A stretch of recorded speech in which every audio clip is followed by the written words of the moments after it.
Bonjour mes petits loups. Aujourd'hui, je vais vous présenter un cours de conjugaison. C'est Grincheux, un des 7 nains. Apparemment, il est un peu contrarié. Croyez-vous que c'est parce qu'il ne comprend pas l'impératif présent?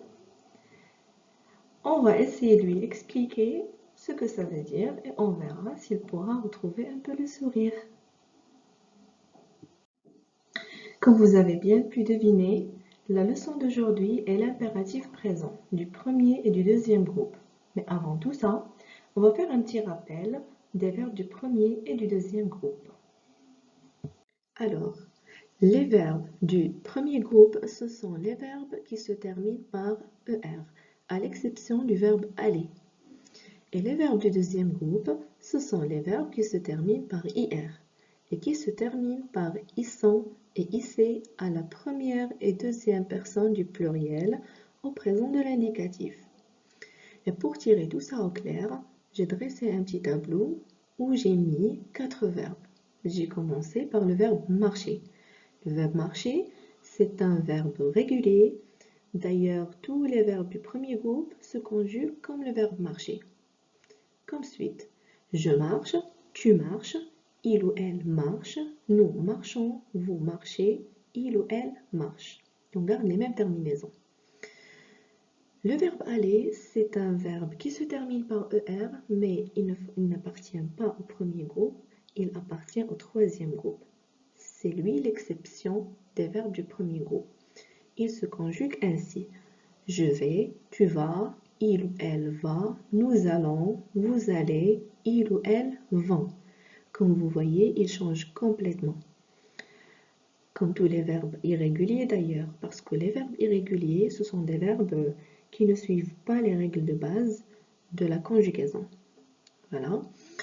On passe maintenant au verbe finir. C'est un verbe de deuxième groupe par excellence. Il garde les terminaisons du deuxième groupe comme suite. Je finis IS, tu finis IS, il ou elle finit IT, nous finissons 2SONS, vous finissez I2SEZ, il ou elle finissent 2SENT. Très bien. Le verbe partir, il semble un verbe de deuxième groupe parce qu'il se termine par IR, mais c'est un verbe de troisième groupe et pas de deuxième groupe. On va voir pourquoi. À la conjugaison, on dit je pars, tu pars, il ou elle part, nous partons. Nous partons, mes amis. On ne dit pas nous partissons, on dit nous partons. Vous partez. Alors là, on n'entend pas les ISSON et IC du deuxième groupe. C'est pourquoi on dit que partir, il ne fait pas partie des verbes du deuxième groupe, il fait partie des verbes du troisième groupe. Voilà. L'impératif présent ressemble beaucoup au présent de l'indicatif. On va voir ça de plus près. On va commencer d'abord par lire les phrases suivantes. À pied ou à vélo, respecte toujours le code de la route. Pour ta sécurité, ralentis au carrefour et au rond-point. Avec bras tendus, avertissez les automobilistes du changement de direction. Alors, quels sont les verbes conjugués dans les 3 phrases? Oui, respecte dans la première phrase, dans la deuxième phrase, ralentis et dans la troisième phrase, avertissez. Quel est l'infinitif de chacun de ces verbes? Dans la première phrase, respecter. Dans la deuxième phrase, ralentir. Dans la troisième phrase, avertir. À quel groupe appartient-il? Respecter appartient au premier groupe parce qu'il se termine par ER. Ralentir, c'est un verbe de deuxième groupe parce qu'il se termine par IR. Et aussi le verbe avertir, c'est un groupe de deuxième groupe. Quel est le temps de ces verbes? Et voilà, ce sont des verbes qui sont conjugués à l'impératif présent. Très bien. On va récapituler tout ça dans ce petit tableau. Respecte, il se termine par E. Il est conjugué à la deuxième personne du singulier. C'est un verbe du premier groupe. Si je voulais le conjuguer à l'impératif présent, eh bien je dirais respecte, respectons, respecter. Ces terminaisons ressemblent à la conjugaison au présent de l'indicatif. Ralenti, il se termine par IS. C'est un verbe de deuxième groupe à la deuxième personne du singulier. Ces terminaisons ressemblent au présent de l'indicatif. Aussi, pour le verbe avertissez, il se termine par I, 2S, EZ, comme au présent de l'indicatif. Alors là, d'après les terminaisons, on remarque la ressemblance entre l'impératif présent et le présent de l'indicatif. Mais il y a une grande différence entre les deux quand même.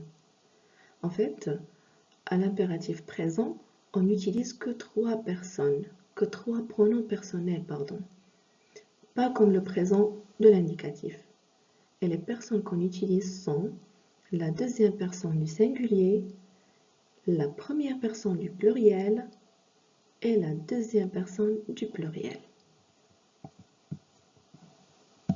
Passons maintenant à la conjugaison. Je vous ai choisi trois verbes. Le premier, c'est un verbe du premier groupe, respecter. Il se conjugue ainsi. Respecte, E. Respectons, ONS. Respecter, EZ. Et bien sûr, on ne dit pas les pronoms personnels. Tu, nous, vous. Pas la peine. Le deuxième, c'est un verbe de deuxième groupe, ralentir. Il se conjugue ainsi. Ralentis, IS. Ralentissons, I2SONS. Ralentissez, I2SEZ. Et le troisième verbe, c'est un verbe pronominal, se dépêcher. Premièrement, le pronom réfléchi se, il se place après le verbe. Et il change. Il change avec la deuxième personne du singulier, il devient toi. Avec la première personne du pluriel, il devient nous. Et avec la deuxième personne du pluriel, il devient vous. Et ça donne ça. Dépêche-toi, dépêchons-nous, dépêchez-vous.